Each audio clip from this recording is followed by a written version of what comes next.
Assalamualaikum warahmatullahi wabarakatuh. Sahabat-sahabat IPA, hari ini kita akan membahas tentang tekanan zat cair dengan sub pokok bahasan tekanan hidrostatis. Untuk itu, ayo kita simak video pembelajaran berikut ini. Pernahkah kamu berenang? Berenang adalah kegiatan yang sangat menyenangkan.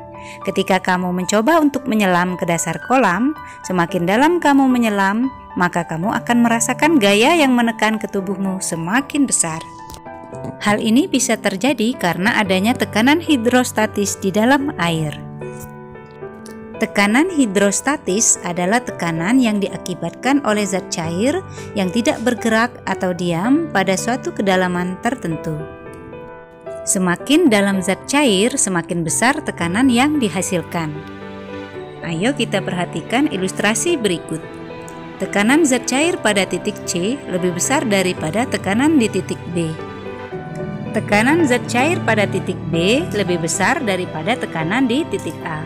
Hal ini disebabkan karena perbedaan posisi kedalaman antara titik A, B, dan C. Tapi ingat ya sahabat IPA, kedalaman diukur dari permukaan air, bukan dari dasar wadahnya. Jadi, semakin dalam posisi benda dalam wadah zat cair, tekanan hidrostatis yang dialami benda tersebut semakin besar. Nah, itulah sebabnya mengapa saat kamu berenang, semakin dalam kamu menyelam ke dasar kolam, kamu akan merasakan gaya yang menekan ke tubuhmu semakin besar.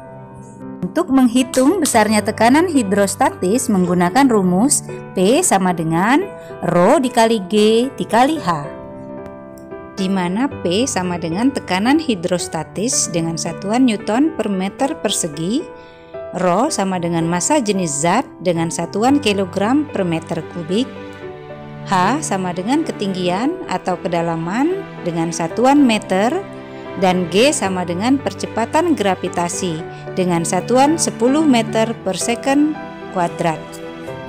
Sekarang mari kita terapkan rumus tersebut ke dalam bentuk contoh soal berikut ini.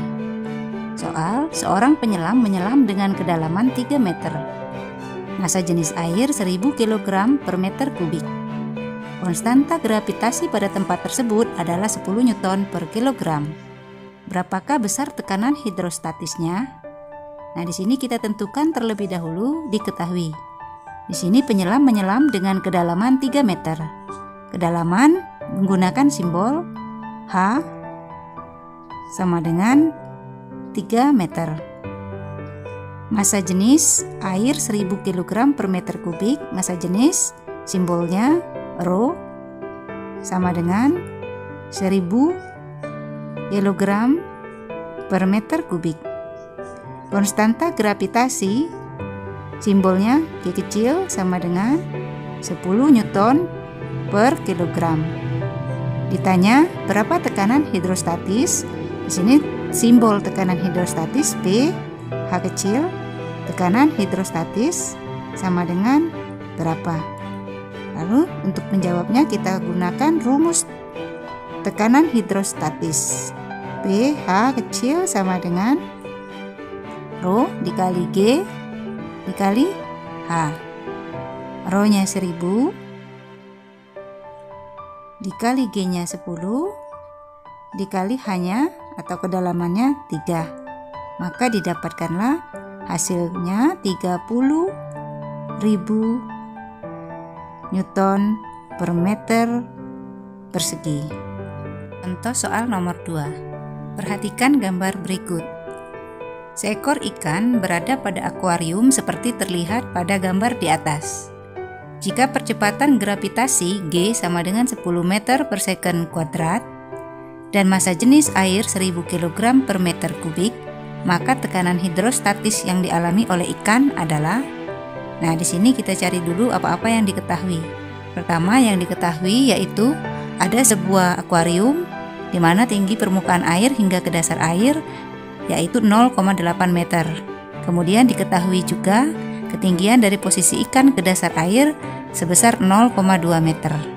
Maka kita tuliskan ketinggian air dari permukaan sampai ke dasar air dengan lambang H1 sama dengan 0,8 meter. Ketinggian air dari posisi ikan ke dasar air H2 0,2 meter. Lalu diketahui juga gravitasi G sama dengan 10 meter per second kuadrat. Dan juga diketahui massa jenis dengan lambang Rho sama dengan 1000 kg per meter kubik. Yang ditanya adalah tekanan hidrostatis. Maka kita tulis ditanya di sini P H kecil sama dengan berapa? Maka kita jawab. Untuk mendapatkan jawaban, kita tentukan dulu besarnya ketinggian ikan dari permukaan air dengan menggunakan rumus H sama dengan H1 dikurang H2. H1 0,8 meter dikurang H2 0,2 meter. Maka didapatkan ketinggian atau kedalaman ikan sebesar 0,6 meter. Baru kita cari tekanan hidrostatisnya.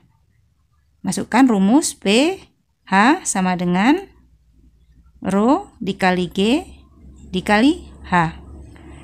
Rho kita masukkan 1000 kg per meter kubik dikali gravitasi 10 meter per second kuadrat dikali ketinggian atau kedalaman ikan yang sudah kita cari, yaitu 0,6 meter. Maka didapatkanlah hasilnya. Ini kita hilangkan, ini hilangkan 0. Didapatkanlah hasilnya 6000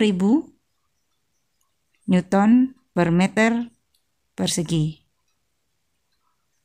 Penerapan konsep tekanan hidrostatis banyak digunakan dalam merancang berbagai struktur bangunan dalam penampungan air, misalnya pembangunan bendungan untuk pembangkit listrik tenaga air yang disebut dengan PLTA. Selain itu, para arsitek kapal selam juga memperhitungkan tekanan hidrostatis air laut, sehingga kapal selam mampu menyelam ke dasar laut dengan kedalaman ratusan meter, tanpa mengalami kebocoran ataupun kerusakan akibat tekanan hidrostatis. Sahabat-sahabat IPA, demikianlah pembelajaran kita pada hari ini. Tetap jaga kesehatan dan terapkan protokol kesehatan. Sampai jumpa di lain waktu. Selamat belajar. Assalamualaikum warahmatullahi wabarakatuh.